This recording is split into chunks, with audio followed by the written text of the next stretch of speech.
Yes.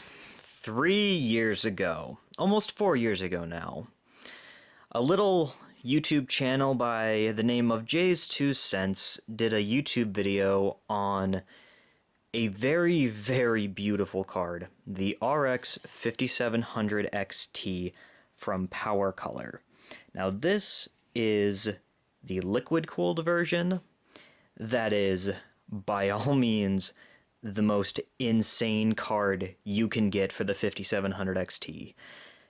Now, I remember seeing that video and thinking to myself, someday, maybe 7, 8 years down the line, I'd be able to get one. But only 3 years, and these things plummeted in price and became super, available. Now, the liquid cooled edition is kind of hard to find, and it is popular, but not as popular as a bunch of the other air-cooled versions. And I gotta say, I'm so happy that I finally got one. And then two.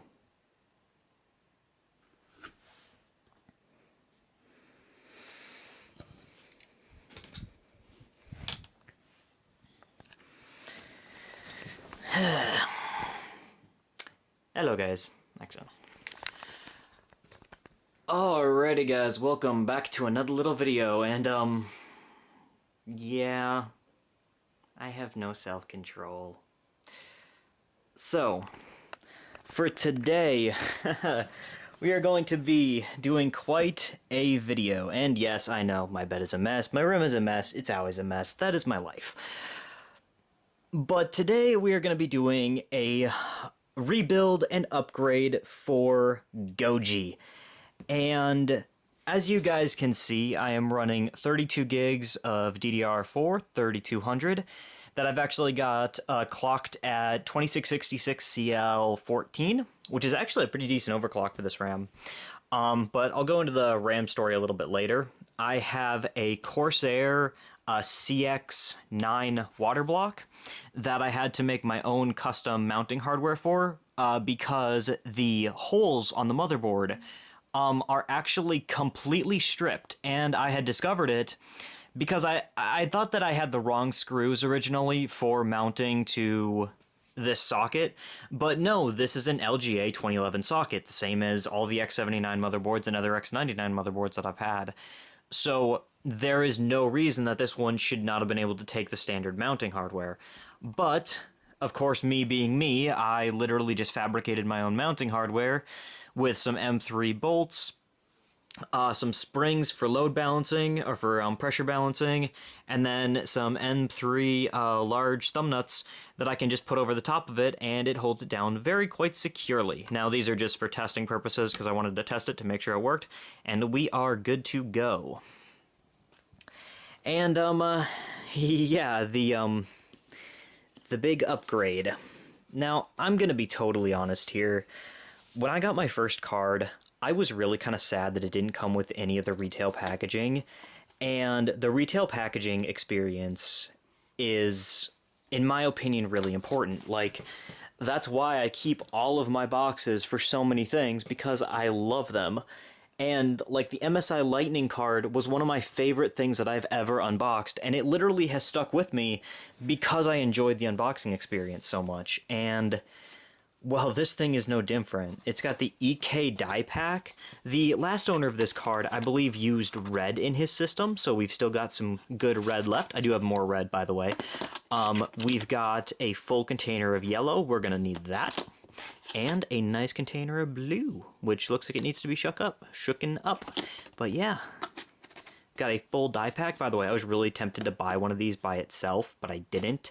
And I really regretted it because I really wanted to have something with the Liquid Devil logo on it. I didn't have it though, or I didn't buy it though, and so now I actually have one. I have one that is a legitimate box, as well as all the other extra stuff that comes with these, and also a coaster, an AMD themed, yeah, the thing, an AMD themed coaster. Although I know that's just a total joke, but I digress. And finally, oh yeah, and then a poster. Ooh, look at it. And then I think it's got some more stuff on the back. Yep. It's got a whole bunch of information about the card. Just an amazing card. And now, time for the pièce de résistance.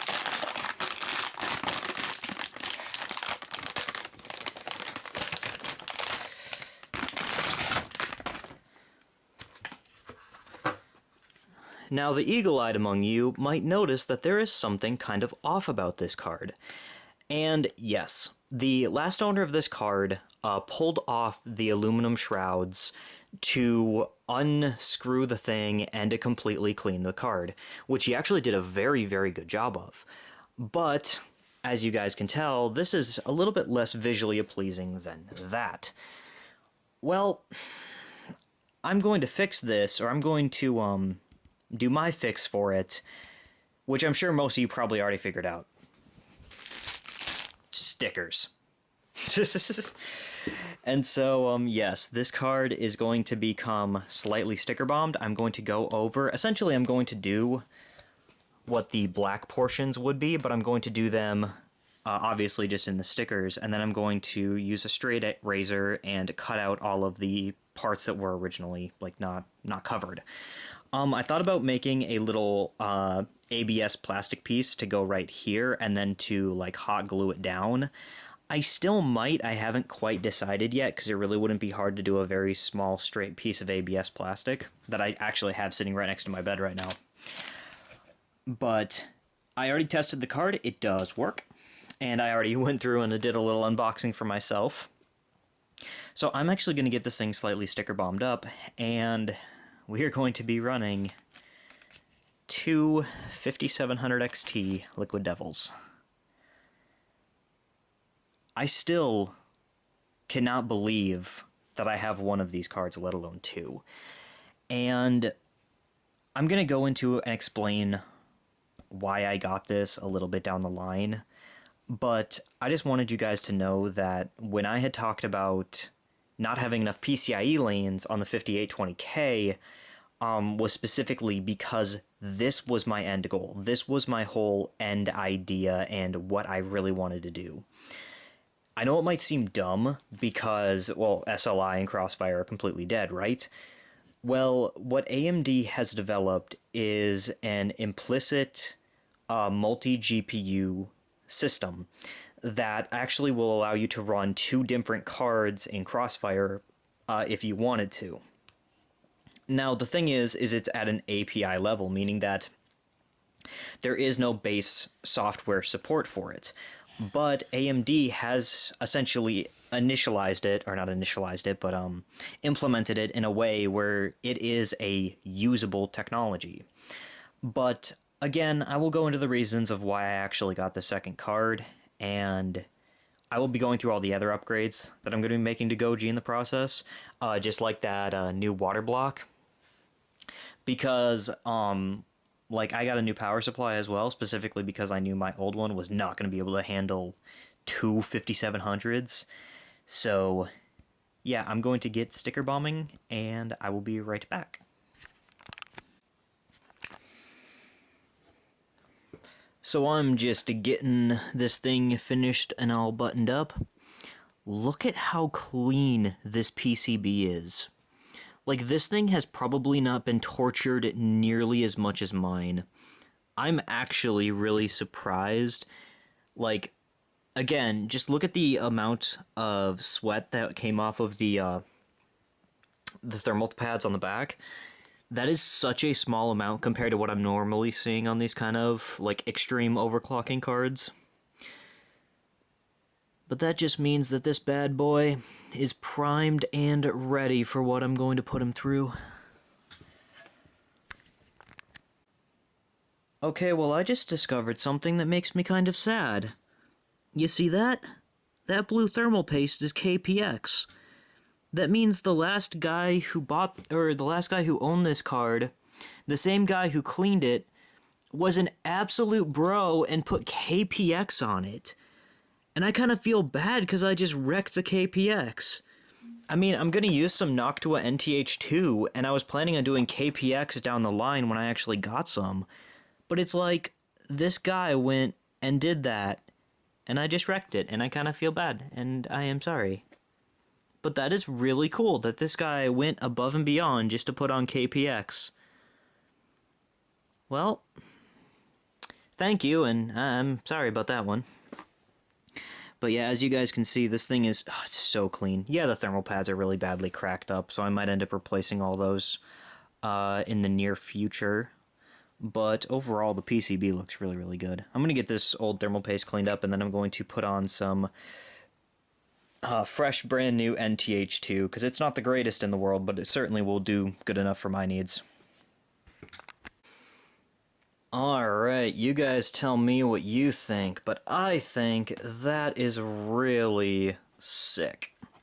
Now, obviously, it doesn't match my other one, but you know what, that's okay. Because with as well as the condition as this card has been in, and as well as this thing was taken care of, it's like, I like it. And especially because I got it for such a good price. I actually spent $100 less on this one than I did on that one. Which to me just kind of blows my mind. And honestly, this thing, backplate-wise, is still in beautiful condition. You got the EK plugs and then just some random plastic plugs. So, I got my MSI X99 Godlike motherboard with my E5 1660V3, or the i7 5960X. I have two Power Color Liquid Devils that I'm going to have both set in overclock mode, and then I'm going to set them both in unleashed mode. I have a new 1000 watt power supply, which I will get to in a second, and it's all going inside of my Thermaltake X71 with full dual loops. You know, I never thought that I was going to have the pleasure of getting to own a Liquid Devil, and what I said at the beginning of the video is the truth. I never thought I was going to get one of these cards, and now I'm sitting here with two. This build is kind of based on the same idea as Skunkworks for Jay's 2 cents, and I've said it a million times, and I'll say it a million more times. But this build is really turning into something that I've only dreamed about, and I never thought was going to come into reality. I never even really attempted to make it come into reality because I didn't think it was just... I thought it was just too unfeasible. But now I know the truth, and frankly, I'm not just doing it the way that I see other people doing it, I'm doing it the way that I wanted to. The X99 Godlike instead of anything from like EVGA or Asus, because I'm really not a fan of Asus products. Instead of going with NVIDIA graphics cards, going with AMD cards, and not just AMD cards, but literally the card that I thought was just the coolest, as well as going for a beautiful case and everything. So yeah, let me get the motherboard inside of Goji, and I'll show you guys some of the cable management stuff that I've done. Then we can start getting that power supply hooked in, and oh, who knows, maybe by the end of the day, I will have both of my loops done. I'm hoping for one loop, but hey, yeah. Alright, so I've got the case sitting quite precariously on my bed. By the way, remember to always empty out your radiators. I'm really glad I had that plugged. Oh boy, that's gonna be a mess when I deal with it. So, I have as much routed underneath the motherboard as what I can to try to clean up the bottom section here as much as I can. My actual one pump did not reach, so I ended up using a PWM extension cable. And then my other pump did reach, but I'm going to be able to clean up all these cables in the back so it'll look like really there aren't any cables. And I'm really tempted to just not plug in this USB 3 port because I really just hate the look of USB 3. It actually just, in my opinion, deters, like, ever using USB 3. I would rather use a USB 2 adapter and have my USB 3 ports running at USB 2 speeds for my front panel just so I don't need to deal with that stupid cable. Like, it is so bulky. Let's see, can I actually grab mine?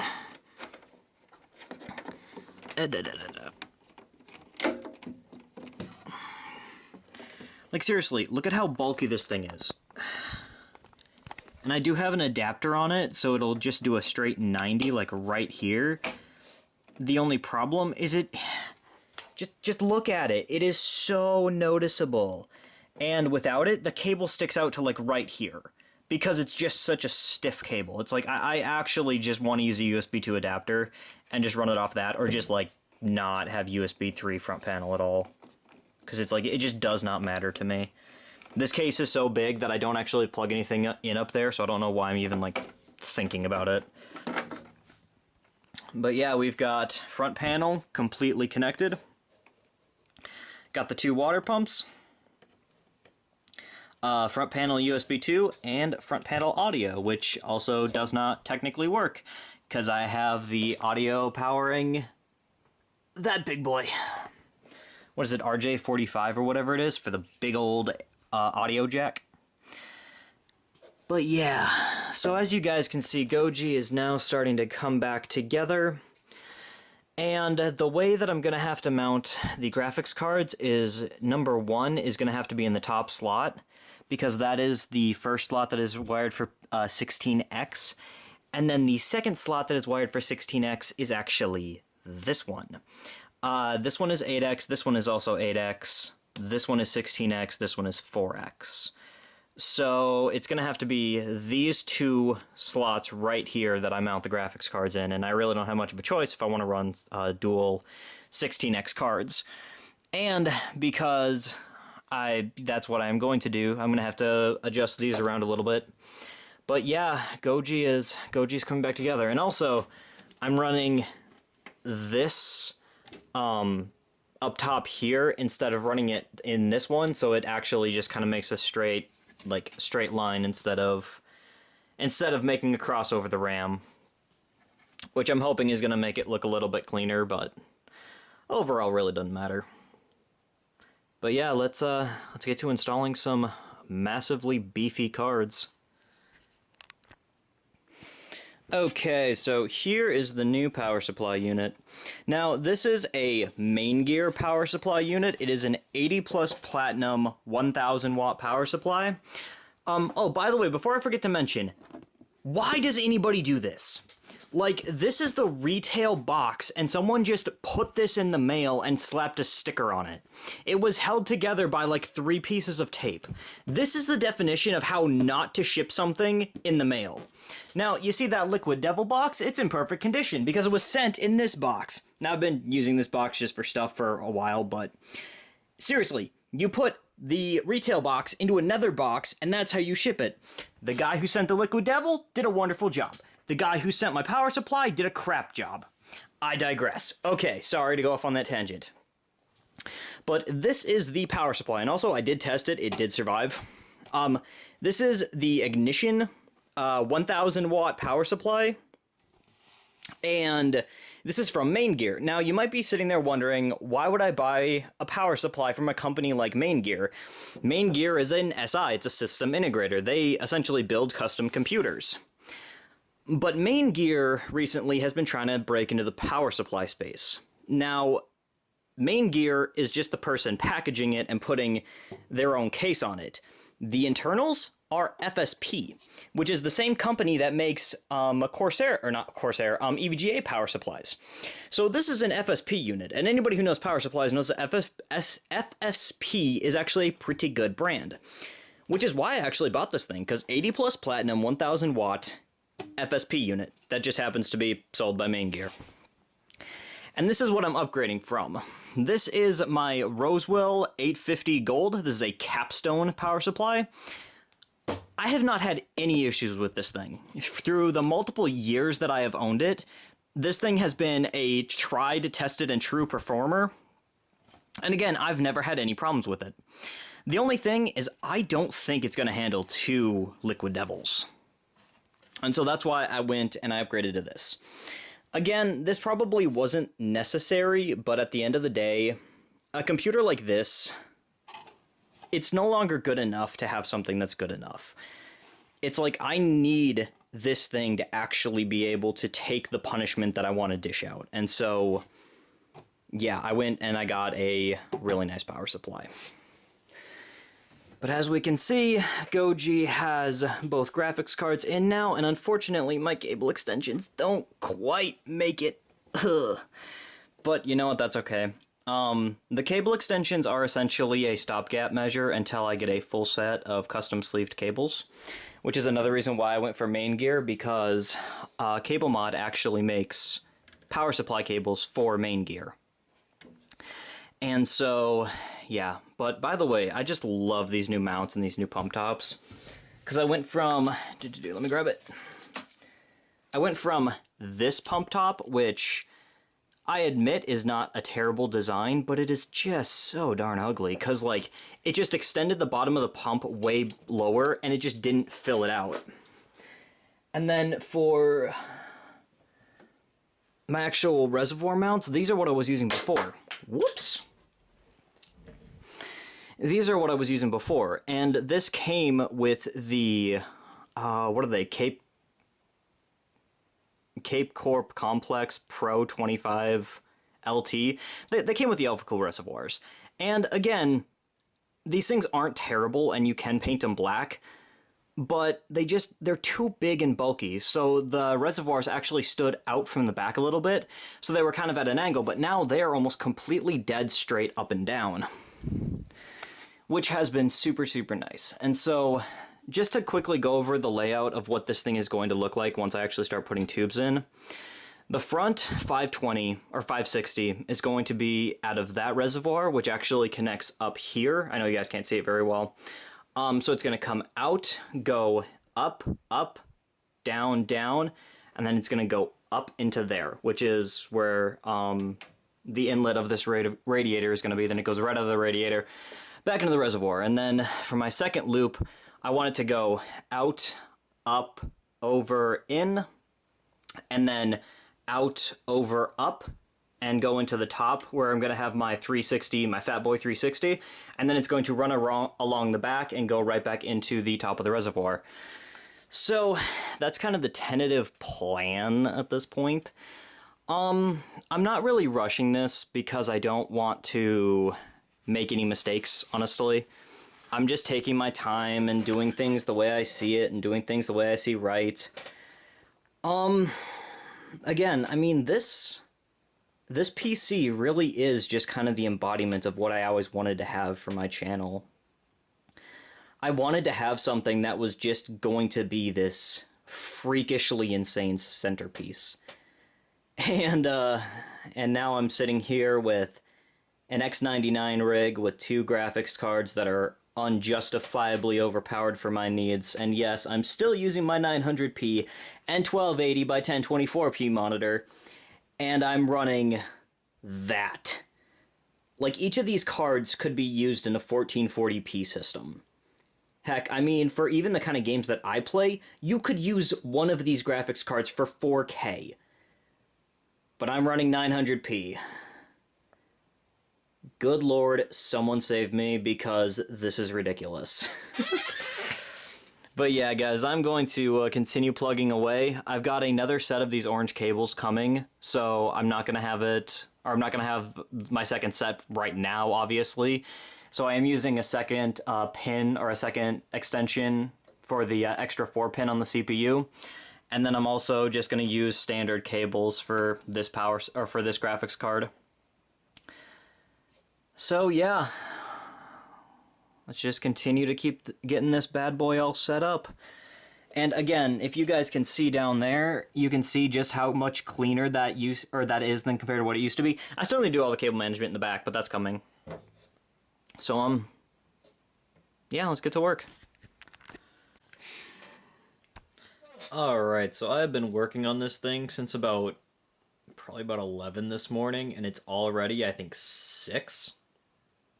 So I'm really debating taking a break and going to get some food. But oof, this is how far I've gotten. So I ended up switching out my GPU and my new one. I put my secondary one, or I put the new one as the secondary one, primarily because this fitting did not quite screw on properly, and so I thought it looked better being on the bottom here instead of being right on the dual tubes right up here. Also, I'm definitely going to want to do another tube as a lift, so it helps with the GPU sag. Also, what I'm thinking is this is going to be out, down, over, up, up, over, down, down, over, up, into there. And then for this one, it's an out, over, up, over, in, through, out, up, dot, dot. So I don't have my 360, my Fat Boy 360 in here yet, but I will be putting it in here once I get the GPU loop done, because it is so much easier to get that thing in there once this tube is actually in. So yeah, I mean, I'm really hoping that I got the GPUs seated correctly, because putting two GPUs in at the same time is really kind of difficult. And yeah, I would hate to drain this thing and need to pull it apart just because I didn't seat the graphics cards correctly. Or like that's a bad PCIe slot or something. I don't know. I just don't want that to happen. But if it does, it does. I'll have to figure it out as I go. So, yeah. I also used a bunch of extension fittings that I just had lying around. So this thing, this run right here is going almost straight up and down, and I need to, this is an old tube that I had, but I wanted to mock it up a little bit. So it should be a really straight run. The only tube that I'm worried about is this one from there to what is going to be up there. And then the return line is going to be running on the top of the case, and it's just a soft tube, because screw putting a hard tube up there and dealing with that absolute madness. So, yeah, and I'm also somewhat worried about this one because it's kind of offset, but there's a soft tubing, or a soft tube piece in there, and it's really, really tight, and I did tighten it down really good. So I'm hoping that it holds. It'll probably hold. I'm probably just overthinking it because I don't want things to go wrong.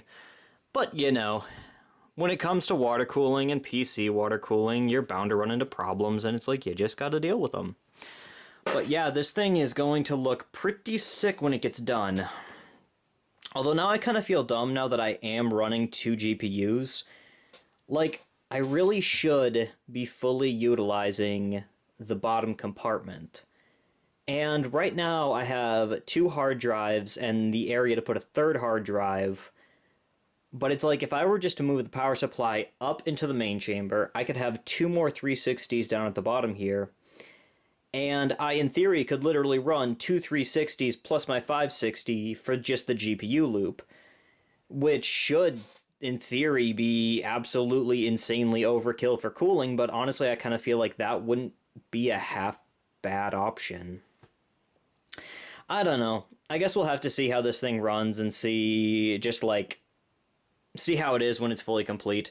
Also, I think that I'm going to use a bunch of distilled water and just flush both loops like really, really good, because I haven't flushed either one of my radiators since I got them, and it's like, yeah, I probably should do that.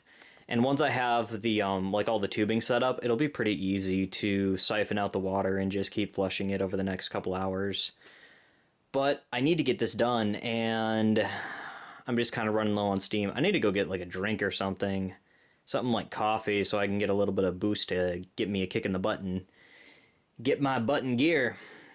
But yeah, so far Goji is coming together. By the way, I know, this is so stupid. Like, I really wish that I just had more cable extensions.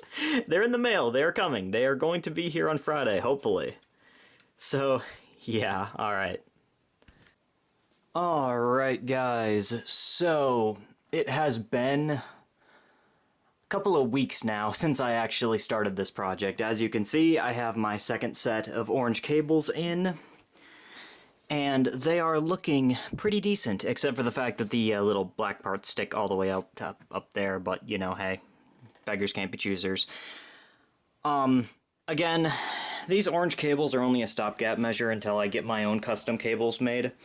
That is going to be actually probably in the nearer future than what I think. I have plans to do my own set of custom cables as black, silver, and orange, as kind of the theme of Goji. And as you guys can see, I got the whole loop done.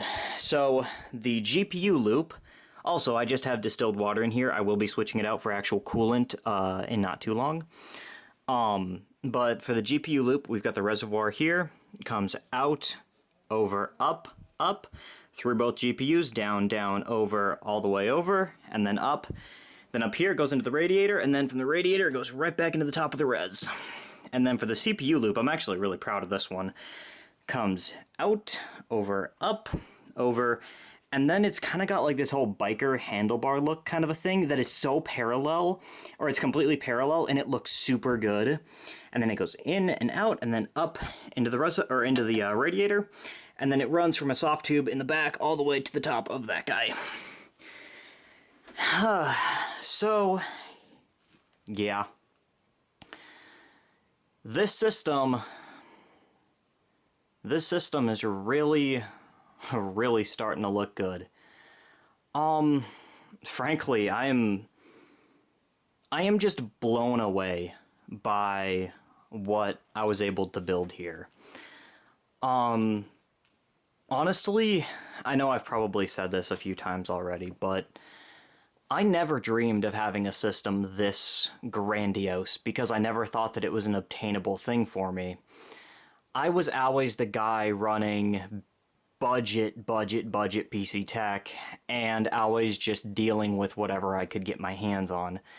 And, you know, never really being all too concerned about things.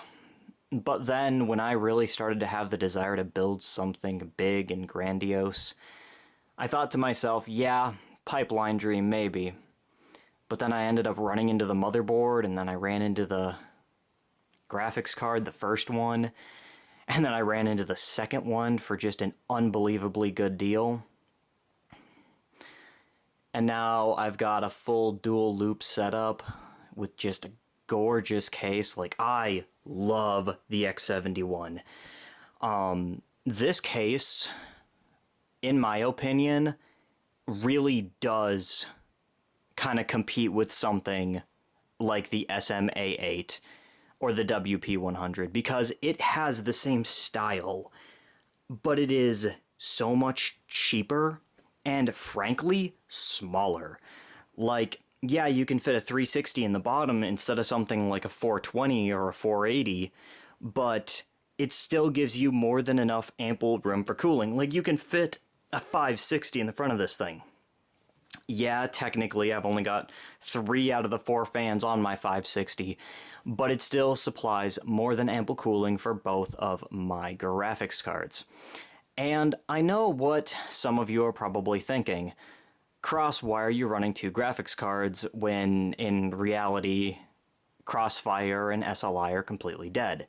And yes, they are completely dead. Now, AMD has developed something known as mGPU, which is a new kind of style of Crossfire that is implemented completely on an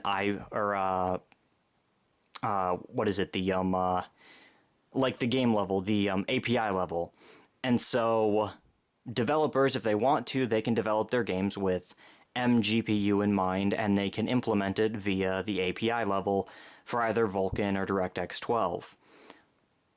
Something like 3D Mark TimeSpy does actually carry what it needs to pull use an mGPU setup. But something like 3D Mark Firestrike does not.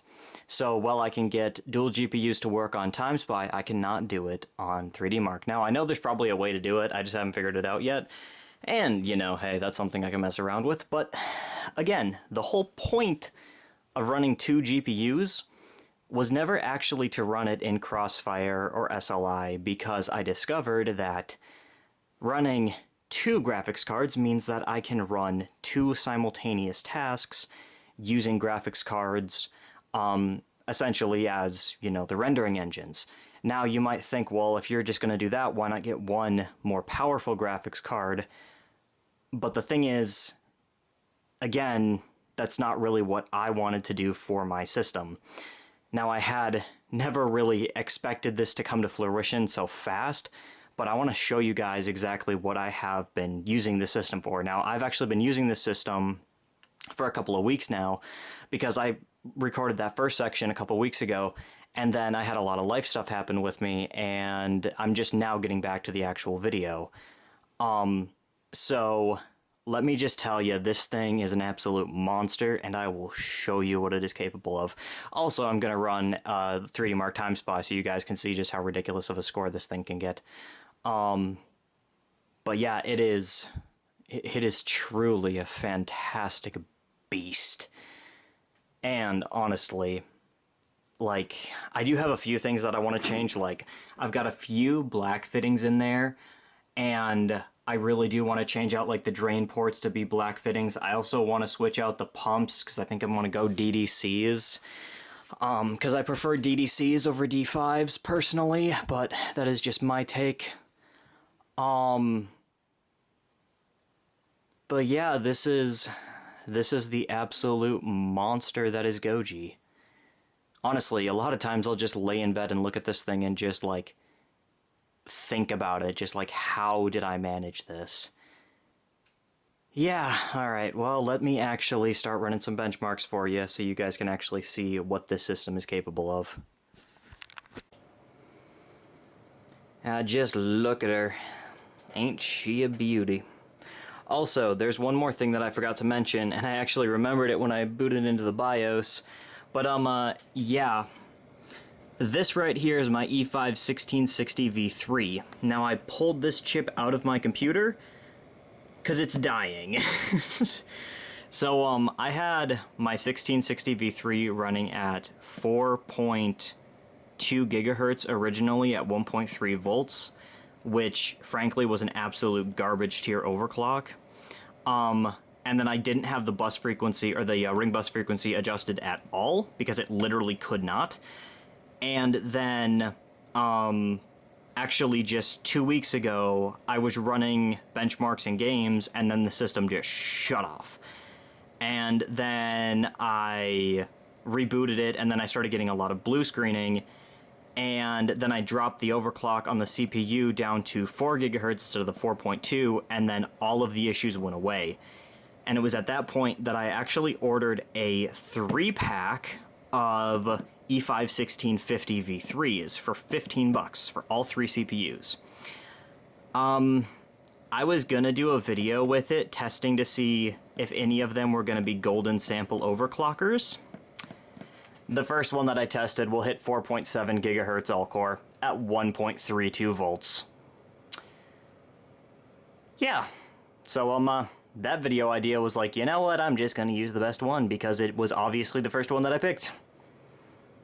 So yeah, that CPU is actually running at 4.7 to 4.8 gigahertz all-core. Yes!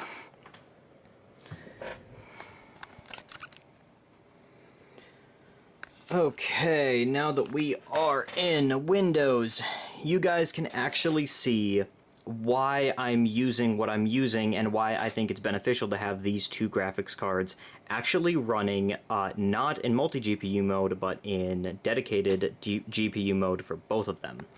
So let me first hop over to the AMD settings so I can actually show you what I mean. Now, if you go over to, I believe it is graphics. Yes, it is graphics. And you go down to the advanced tab on your primary GPU, you can enable this thing called MGPU, which is right there. But as you can see, I have mine disabled. So both of my graphics cards would technically be running in parallel instead of conjoined. And what that actually gives me is a very interesting benefit that I've actually been really enjoying while recording. And it's allowed me to have much higher resolution capture than what I'm normally using. Also, my 2 monitors are very low resolution. This one is 1600 by 900, and this one is 1280 by 1024. So these are very cheap, low resolution office monitors, but it's what I've been using now for a very long time. They're also both IPS, and frankly, I really like them. But these 2 monitors can actually be used for really high-end recording stuff because of another thing that I forgot to show on the AMD side. If you go over here to display, I can actually set a super resolution, which is actually allowing me to run this screen not at 1080p, but at 1440p. So I can run my main display at a much higher resolution and then be able to record that at full resolution and at a very high bitrate to get incredibly clean, crisp looking video recording. Now, technically, yes, I can't even see as high quality as what I'm actually recording, but that's not the point. The point is not for me to see it, the point is for you guys to be able to see it, because that has been something that I've lacked in a lot of my kind of like video content when doing other stuff. Now, especially when I'm trying to actually do like long-form game reviews, which I've been trying to transition into doing that. I'm thinking about making a second channel for that kind of stuff. But I wanted to have a system that was actually capable of recording at as high of a resolution as what I wanted to. And again, having both graphics cards used like this has given me a very good kind of experience. So let me actually show you kind of like how much usage I can get on both cards. So we have got MSI Afterburner up, and I'm going to have that open up like that.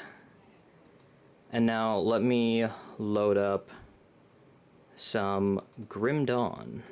I need to switch hands for this. Come on. Thank you, Steam. Also, as you can see, just as we're loading into the game, on GPU 1, we're hitting like 20% usage, and on GPU 2, we're hitting about 20% usage. So as I load into the game is running at 2516 by 1440 at very high to ultra settings. And then if you look over here at the usage, you can see again that my primary GPU is getting hit for about 20%, and then my secondary GPU is getting hit for about 65%. So let's just load on in and hit record. And you can see my primary GPU is starting to actually record the frames, even though it's just at a loading screen. My secondary GPU is waiting for the loading screen to be done. Spikes up to about 70%, and now you can see my secondary card is running at anywhere between 20 to 25%, up to 30% there. We're at, what is that, 66%, 68%? And I'm able to run this at full fat 1440p resolution and record at something ridiculous, like, I think it's 15,000 bitrate. So I have incredibly stupid high video quality that I can actually record. And actually my secondary GPU is spiking up to about 85%. Now if we go to one of the more demanding areas, more visually demanding areas, I'm betting I can have it peak up to like 90%. Go over here to the Burwitch outskirts. Let's see usage.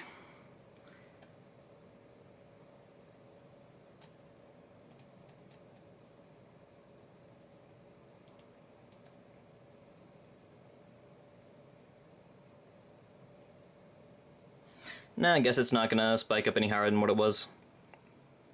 But still, being able to game and record at 1440p, even though yes, technically my monitor does not support 1440p, being able to do this and actually record at such a high quality and such a high bitrate without affecting my actual gameplay, because again, this does not affect my gameplay at all. I can be recording or not recording, and I literally don't even feel it. Now, yes, you could make that argument of, oh, well, why don't you go for an NVIDIA GPU, like an RTX series? That would then require me to use the RTX or the NVIDIA software, which, frankly, I'm not a fan of. And I'm not, like, AMD fanboying, but every time that I have ever used an NVIDIA GPU, I've always found myself...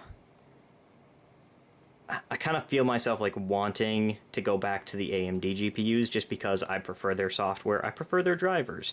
And yes, AMD GPUs do have problems, but at least they don't burn your house down. But, again, I digress.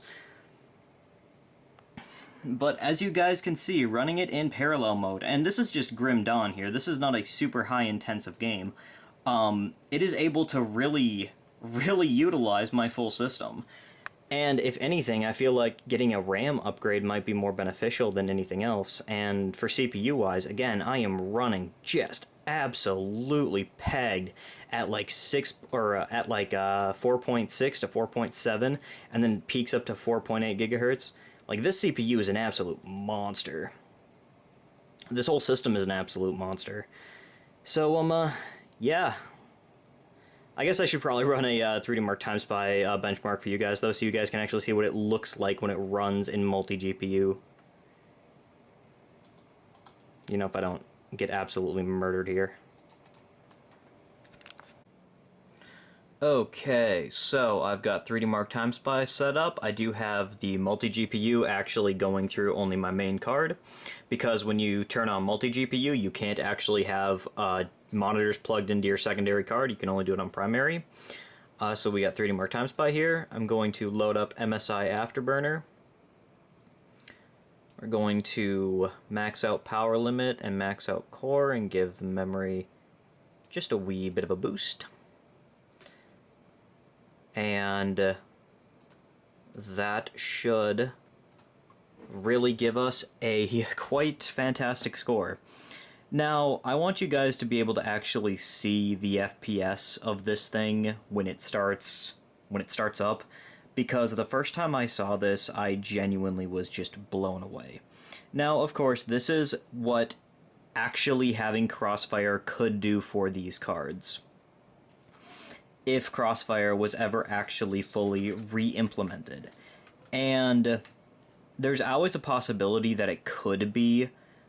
It's not likely, but it is possible. And being the fact that these cards are so new, they're still going to be getting driver optimizations for quite a while. So, as we load into the first test, let's see, come on, show me the FPS, baby. 126 on 3D Mark Time Spy on the first graphics test. This is, I think, like RTX 3070 territory. This thing is insane. And this is running dual GPUs during this test, and as you can see, there is no frame hitching or stuttering or lagging. It is all at an API level, and it works so well. I mean, just look at it. I'll bring you guys back when we have the final score so you can see it. Alright, and I had it crash one time on me, so I dropped the overclock completely, but I still got a 15,500 on 3D Mark Time Spy. That is just absolutely nuts. But again, this is just one benchmark that can actually utilize mGPU, but that's not my use case for it. I just wanted to do this. Excuse me. I just wanted to do this because, frankly, I thought it was really cool that something like this even works. And again, these two I don't want running in mGPU, I want them running in parallel, so I can use all of my stuff. I can have different programs running, being able to record and game at super high resolutions, and being able to use super high, stupid high bit rates, and just, again, all of the actual use case that I want to have for these things. Like, Goji, with everything going on inside of that computer, Goji is kind of purpose-built for my needs. Not necessarily as an overall gaming PC, but as a very definite production machine, as well as a... how would I word it? A machine, again, built for my specific needs and my specific use case, and frankly, I think it's awesome. I mean, I could not have asked for a better system. And with the CPU change, I honestly think it's running perfectly. I think I need to tweak the overclocks a little bit, get it a little bit more stable, because I have had a couple of crashes. But again, that's just something I can do over time. The only and last thing that I want to change about this system is the M.2 NVMe SSD, because I'm just using an ADATA X game, or an X game drive or something. I forget exactly what it's called. Just a cheapo ADATA 500 gig NVMe SSD. And then I have a 1 terabyte SSD and then a 1 terabyte spinning hard drive. But I have room for 4 actual 3.5 inch hard drives, 3 in the bottom, 1 in the back of the motherboard tray. And I want to have essentially those 4 drives be something like 6 terabyte Toshiba drives, and then, so again, 6 times 4 terabytes, and then do something like a 2 terabyte NVMe, and then maybe a 1 terabyte standard 2.5 inch SSD for like a game drive, and have so much stupid storage that I won't ever have to worry about storage for my particular use case again. But that is the last thing, and frankly, with needing to pull the graphics cards out to actually get to the M.2, because it's right underneath there, I might just literally say screw it and deal with that M.2 and then just do the hard drive swap. But again, I digress. I didn't do a whole bunch of testing on Goji today because, well, frankly, I just wanted to get this video out. I'm not even doing a whole bunch of fancy B-roll. I mean, I don't even have any of my, like, coolant in there. It's just distilled water at this point. But, yeah, I mean, Goji looks fantastic. Goji is performing fantastically. And I really don't have any complaints. The only thing that I noticed is when I swapped over to using dual graphics cards, this second loop is putting that pump under a lot of stress. I'm betting that that pump is going to die eventually, and so I think I'm going to switch over to DDCs because of the whole head pressure issue. I don't know yet. I've got a DDC coming for a different project that I'm going to show you guys about, even though I don't know if that project's going to happen anymore because life happens. But I'm going to be possibly switching over to PWM DDC pumps for those two loops. But again, I digress. That's a story for another day. Yeah, I mean, this is my current setup, and I need to do a lot of cable management. I need to get this thing actually cleaned up, get everything buttoned up, and then I can start actually focusing on doing, well, more simple content instead of focusing so much on these big overarching projects. But yeah, that's about it for today. Guess I'll see you guys later. Peace.